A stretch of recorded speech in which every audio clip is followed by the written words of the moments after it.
నిమ్మకాయతో పులిహోరే కాదండి, ఇలా నిమ్మకాయ సాంబార్ కూడా చేసేయొచ్చు. ఈ వేసవి కాలంలో మనము నిమ్మకాయతోటి ఇలా సాంబార్ పెట్టి చూడండి. ఒంటికి ఎంతో చలువ చేస్తుంది. అలాగే మరొక కొత్త రకం సాంబార్ రెసిపీని టేస్ట్ చేయొచ్చండి. ఇది మా ఇంటి స్పెషల్ నిమ్మకాయ సాంబార్ రెసిపీ అండి. ఈ సాంబార్ కోసం ముందుగా కందిపప్పు నానబెట్టుకోవాలండి. నేను ఆల్రెడీ ఒక అరగంట ముందుగానే నానబెట్టాను. ఈ కందిపప్పును శుభ్రంగా కడిగి అరగంట నానిన తర్వాత ఆ నీళ్ళన్నీ ఒంపేసి కుక్కర్‌లోకి ట్రాన్స్‌ఫర్ చేస్తున్నానండి. ఇవి మునిగేంత వరకు వాటర్ వేసేసి చిటికెడు అంటే చిటికెడు పసుపు వేసేసి మూత పెట్టేసి స్టవ్ ఆన్ చేసి 3-4 విజిల్స్ రానిచ్చేసానండి. స్టీమింగ్ అంతా పోయాక ఇక్కడ చూపిస్తున్నాను.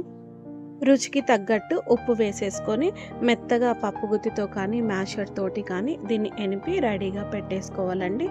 మన సాంబార్కి తగ్గ క్వాంటిటీకి తగ్గట్టు ఇక్కడ నీళ్లు వేసుకొని రెడీగా పెట్టేశాను. ఈ సాంబార్కి మెయిన్ ఇంగ్రీడియంట్ ఎల్లిపాయలు అలాగే పచ్చిమిర్చి అండి. ఎల్లిపాయలు ఎక్కువ క్వాంటిటీలో తీసుకుంటే సాంబార్ అనేది టేస్టీగా ఉంటుంది. అలాగే చిన్న సైజ్ ఆలుగడ్డ, మన కారానికి సరిపడా పచ్చిమిర్చి, టమాటా, అలాగే మన పులుపుకు తగ్గట్టు నిమ్మకాయలండి. ఇలా అరేంజ్ చేసుకుంటే మన సాంబార్ అనేది 10-15 మినిట్స్‌లోనే కంప్లీట్ అవుతుందండి. ఇప్పుడు పోపు వేసేసుకుందాము. స్టవ్ ఆన్ చేసేసుకొని గిన్నెను పెట్టేసుకొని 1 టేబుల్ స్పూన్ ఆయిల్ వేసేసాను. ఆయిల్ వేడెక్కాక జీలకర్ర, ఆవాలు వేసానండి. అవి చిటపటమన్నాక ఈ నిమ్మకాయ సాంబార్‌కి ఎక్కువ క్వాంటిటీలోనే వెల్లుల్లి తీసుకోవాలండి. వెల్లుల్లి ఎక్కువగా ఉంటేనే నిమ్మకాయ సాంబార్ టేస్ట్ అనేది చాలా చాలా టేస్టీగా ఉంటుంది. అలాగే ఇందులో మనం తీసుకున్న పప్పుకు సరిపడా, రుచికి సరిపడా పచ్చిమిరపకాయలను కూడా ఇలా కట్ చేసి ఇప్పుడు ఈ పోపులో వేసుకోవాలండి. ఈ సాంబార్‌కి ఈ పచ్చిమిర్చి నుంచి వచ్చే ఘాటు నుంచే మనకి సాంబార్ టేస్ట్ ఉంటుంది. సో, మీ కారానికి తగ్గట్టు ఇక్కడ పచ్చిమిర్చిని వేయించుకోవాలండి. పచ్చిమిర్చి ఇలా బాగా ఫ్రై అయ్యాక కట్ చేసి పెట్టుకున్న ఆలుని కూడా ఇప్పుడు ఈ పోపులో వేసేసి ఆలుని కూడా కాస్త ఫ్రై చేసుకోవాలండి. ఈ సాంబార్‌లో మరి ఏమి కూరగాయలు వేస్తే బావుండవు. సో, అందుకని ఓన్లీ ఆలు తీసుకొని నేను ఈ సాంబార్‌లో వేస్తున్నానండి. ఆలు అనేటివి ఇలా కొంచెం మగ్గిపోయాక 2 టమాటా తీసుకున్నానండి. పెద్ద టమాటాలను తీసుకొని శుభ్రంగా కడిగి ఇలా చిన్న చిన్న ముక్కలుగా కట్ చేసుకొని ఈ పోపులో వేస్తున్నానండి. ఈ సాంబార్‌లో కాస్త ఎక్కువ టమాటా ఉంటేనే టేస్టీగా ఉంటుంది. సో, నేను 2 టమాటాలను తీసుకొని ఇలా కట్ చేశాను. మూత పెట్టేసి టమాటాలోని గుజ్జు ఇలా బయటికి వచ్చేలాగా సాఫ్ట్‌గా మెత్తబడేలాగా టమాటాను కూడా బాగా ఫ్రై చేసుకోవాలండి. టమాటా ఇలా బాగా ఫ్రై అయ్యాక వేయించి పొడి చేసి పెట్టుకున్న 1 టేబుల్ స్పూన్ ధనియాల పొడి వేస్తున్నానండి ఇక్కడ. ఈ ధనియాల పొడి ఈ పోపులో వేసేసి ఒక్క నిమిషం మగ్గించుకోవాలండి.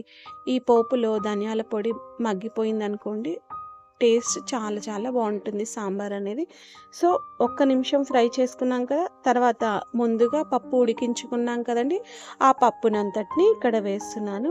మన కన్సిస్టెన్సీకి తగ్గట్టు కాస్త నీళ్లు తొలిపి వేస్తున్నానండి కుక్కర్‌లో. ఈ పప్పు అడుగంటకుండా మధ్య మధ్యలలో కలుపుతూ ఈ సాంబార్‌ని బాగా ఉడికించుకోవాలండి. మనం రెగ్యులర్‌గా చేసుకుండే చింతపండు సాంబార్ కాకుండా ఇలా ఒక్కసారి నిమ్మకాయ ప్లస్ పచ్చిమిర్చి కాంబినేషన్‌లో ట్రై చేయండి. ఫిదా అయిపోతారండి అందరూ. ఇలా మరుగుతూ ఉన్నప్పుడు కాస్త తరిగి కడిగి పెట్టుకున్న కొత్తిమీరని కూడా వేసేసి మరి కొంచెం సేపు ఉడికించుకోవాలండి. ఈ సాంబార్ ఎంత ఉడికితే అంత బావుంటుంది. కొత్తిమీర కూడా వేశాక 5-10 నిమిషాలు ఉడికించుకున్నాక మన కన్సిస్టెన్సీకి తగినట్లు సాంబార్ వచ్చాక స్టవ్ ఆఫ్ చేసేసి మన పులుపుకు తగ్గట్టు నిమ్మకాయ రసాన్ని ఇప్పుడు ఇక్కడ పిండుకోవాలండి సాంబార్‌లో. స్టవ్ ఆన్ చేయొద్దు. స్టవ్ ఆన్ చేసేసి మనం ఉడుకుతున్నప్పుడు ఈ నిమ్మకాయ రసం వేసామంటే చేదొస్తుంది. సో, కంప్లీట్‌గా మనం స్టవ్ ఆఫ్ చేసేసి మన పులుపుకు తగ్గట్టు నిమ్మకాయ రసాన్ని కూడా వేసేసానండి.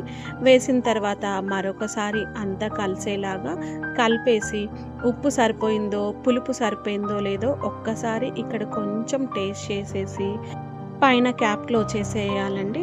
5-10 నిమిషాల తర్వాత ఈ సాంబార్‌ని వేడి వేడిగా మనం సర్వ్ చేసుకోవడమే. ఈ నిమ్మకాయ సాంబార్ అనేది చపాతీలోకైనా బావుంటుంది. అలాగే వేడి వేడి అన్నంలో కాస్త నెయ్యి వేసుకొని ఈ సాంబార్‌తో తినటం స్టార్ట్ చేశామంటే 4 ముద్దలు ఎక్కువే తినేస్తామండి. అంత బావుంటుంది ఈ సాంబార్ టేస్ట్ అనేది. ఒక్కసారి మీరు కూడా తప్పకుండా ట్రై చేయండి. ఈ వీడియో కనుక మీకు నచ్చినట్లయితే ఒక లైక్ ఇవ్వండి. మీ ఫ్రెండ్స్ అండ్ రిలేటివ్స్‌కి షేర్ చేయండి. 1 హైప్ ఇవ్వండి. Thank you for watching. Next వీడియోలో మరిన్ని ముచ్చట్లతో, మరిన్ని రుచులతో మీ ముందుకొచ్చేస్తుంది మీ ఉష. Bye bye.